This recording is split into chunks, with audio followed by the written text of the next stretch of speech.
నమస్తే, welcome to bell TV, voice of voiceless. Nalgonda బీఆర్ఎస్లో lily గొడవ.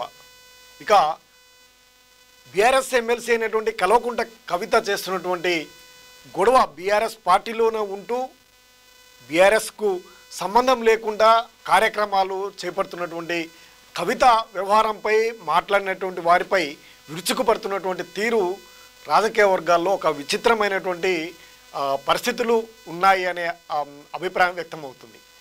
కేవలం కేసీఆర్ కూతురుకు మాత్రమే ఉన్నటువంటి కవితకు అంత ప్రాధాన్యత లభిస్తున్నటువంటి నేపథ్యంలో బీఆర్ఎస్ నాయకులపై ప్రముఖంగా కేటీఆర్పై ఇంతవరకు విరుచుకుపడి అనేకమైనటువంటి బహిరంగంగా ఆరోపణలు చేసినటువంటి కవిత ఇప్పుడు కేటీఆర్కు కేసీఆర్కు అత్యంత సన్నిహితంగా ఉండేటువంటి జగదీశ్వర్ రెడ్డిని లిల్లీ అంటూ సంబోధిస్తూ అనేక ఆరోపణలు చేస్తూ నల్గొండ బీఆర్ఎస్ ఓటమికి ప్రధాన కారకుడు, బీఆర్ఎస్ పూర్తిగా ఓటమి చెందడానికి కూడా ప్రధాన కారకుడు జగదీశ్వర్ రెడ్డి అంటూ చేసినటువంటి లిల్లీ గొడవ ఇప్పుడు సిల్లీగా కానుందా? బీఆర్ఎస్ చీలిపోవడానికి కూడా ఇదొక కారణం కాబోతుందా?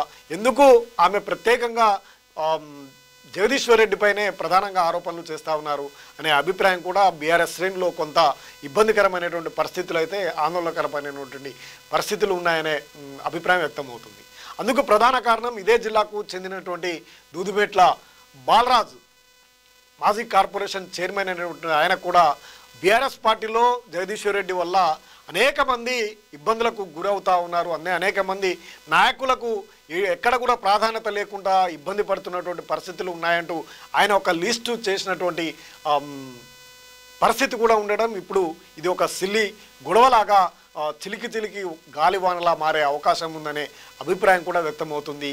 మరి ఇది ఎంతవరకు దారితీస్తుంది? బీఆర్ఎస్ పార్టీకి స్థానిక ఎన్నికల్లో కొంతనైనా పట్టును సాధించాలనే అభిప్రాయంతో ఉన్నటువంటి బీఆర్ఎస్ పార్టీ, అదేవిధంగా కేసీఆర్ కేటీఆర్లకు కూడా ఎంతో నమ్మకస్తుడు, ఎంతో ప్రాధాన్యత ఉన్నటువంటి వ్యక్తి జగదీశ్వర్ రెడ్డి పైన కవిత చేసినటువంటి వ్యాఖ్యలు ఇప్పుడు తీవ్ర కలకలానికి లేపుతున్నాయని చెప్పొచ్చు.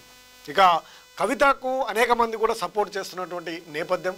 ఆమె బీఆర్ఎస్ పార్టీ ఎమ్మెల్సీగా ఉన్నప్పటికీ ప్రత్యేకంగా బీసీలకు 42 రిజర్వేషన్ కావాలంటూ ఆమె ధర్నా కూడా చేస్తున్నటువంటి పరిస్థితి.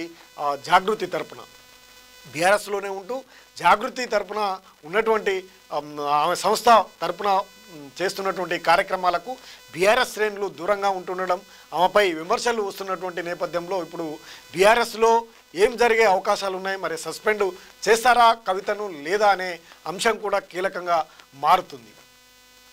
కాంగ్రెస్ పార్టీ అసలే క్రమశిక్ష లేని పార్టీ. ఆ పార్టీలోనే తీన్మార్ మల్లన్నపై వేటు వేసినటువంటి సస్పెండ్ చేసినటువంటి పరిస్థితుల్లో మరి బీఆర్ఎస్ పార్టీలో కూడా అదేవిధంగా కవిత సొంత నిర్ణయాలతో పోతున్నటువంటి పరిస్థితుల్లో మరి ఆమెపై కూడా చర్యలు ఉంటాయా ఉండవా?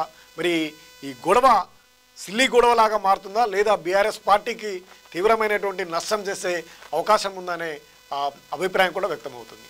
మరిన్ని అప్డేట్ కోసం చూస్తూనే ఉండండి bell TV, voice of voiceless. నమస్తే.